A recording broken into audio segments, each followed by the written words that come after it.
Stay till the end for a bonus. Subscribe for new stories every day. I have recently made one of the biggest mistakes in my life, and I offer my story to you, that you may learn from my error. It all started, as many things do, with me having trouble shitting. No, I was not constipated. This was not a regularity problem but a matter of technique.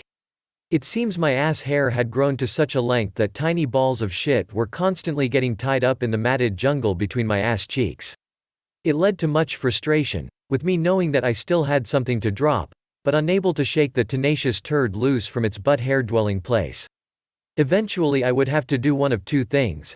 Either reach down with some paper and try to pinch off the lingering loaf, which required careful precision to avoid smearing the creature all over my rear, especially since I had no way of seeing what I was doing, or just go for broke, start wiping, and hope that I could remove all the leftover fecal matter before the toilet paper reached its can't be flushed threshold. As I was contemplating this problem, I had what seemed at the time to be a brilliant idea. Hey, this is my butt and my butt hair, right? So why don't I just eliminate all the hair altogether, and then my crap will flow out like beer from a keg? I said to myself. It is a statement that will go down in history with a lot of other regretted statements. Things like, how many Indians could there be? Said by General Custer. Looks like a good day for a drive, by JFK, or, there. America Online now has complete Usenet access, by some idiot system tech. Such was my anal shaving idea. I performed the operation that night, with a cheap disposable razor and a towel to sit on. Starting from the bottom, and shaving from the crack to the cheeks, I began the arduous process of ridding my ass of hair. Occasionally, I would have to clean the razor of accumulated hair and miscellaneous slime, which I did by wiping it on the towel. Slowly, my twin mounds in the between ravine began to resemble the hairless cheeks of a newborn baby. Finally, I wiped the razor one last time, and surveyed my work. The towel was covered with a pile of hair. My ass was smooth as ivory. I smiled, satisfied, thinking my troubles were over. Little did I know? I now have a great respect for anal hair. Like everything in this world God created, it has its mighty purpose in existence. It was only after I had removed it that I started to learn how much I had been taking it for granted. For one, it provides friction. I learned this the next day, when I walked out into the sun heading for class. After climbing 2 flights of stairs and starting to sweat, I started to notice something unpleasant. The sweat was accumulating in my crack, and was causing the unpleasant sensation of my 2 ass cheeks sliding past each other with every step. I thought about going to the bathroom and wiping it off, but had to get to class. Eventually, I thought, it would dry. Unfortunately, it did dry, but only after mingling with the microscopic shit molecules lingering around my brown starfish. When I stood up after class, my cheeks were stuck together with a slimy sticky shit-sweat combination. As I made my way back to my dorm, it started to itch. And I mean it itch. Felt like a swarm of ants was making its way up and down my crack. Fighting to keep from jamming my hand down there and scratching away, I rushed back to the dorm. Unfortunately again, this exertion caused me to sweat, and when I finally reached my room, my cheeks were sliding back and forth against each other like a pair of horny cane toads. I quickly dropped my pants, and attempted to dry my ass off by sticking it in front of a fan and spreading my cheeks. As I pulled the 2 mounds of flesh apart, a horrible stench burst free and filled the room. Every dog within a 4-block radius started to howl.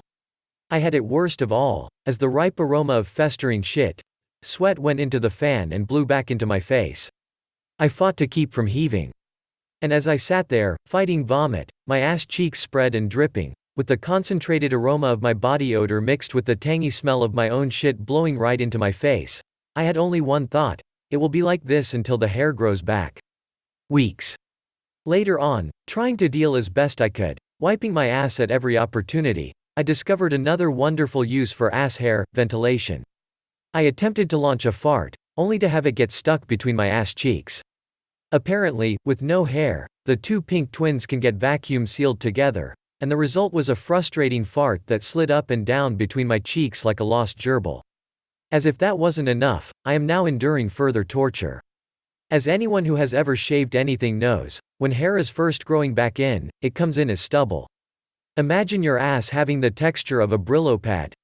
Well, that's what I am dealing with now. It is a hellish torture, and there are many times when I just look out the window and contemplate why I shouldn't just jump out and get it all over with in one fleshy splat, rather than endure this constant agony. All I can say is friends, don't shave your ass hair. Bonus story.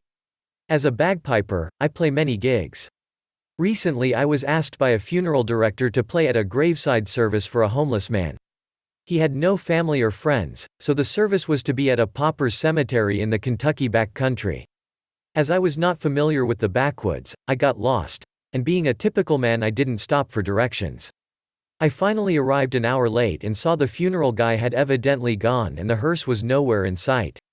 There were only the diggers and crew left and they were eating lunch. I felt badly and apologized to the men for being late. I went to the side of the grave and looked down and the vault lid was already in place. I didn't know what else to do, so I started to play. The workers put down their lunches and began to gather around. I played out my heart and soul for this man with no family and friends. I played like I've never played before for this homeless man. And as I played, Amazing Grace, the workers began to weep. They wept, I wept, and we all wept together. When I finished, I packed up my bagpipes and started for my car. Though my head hung low, my heart was full. As I was opening the door to my car, I heard one of the workers say, "Sweet Mother of Jesus, I never seen nothing like that before and I've been putting in septic tanks for 20 years.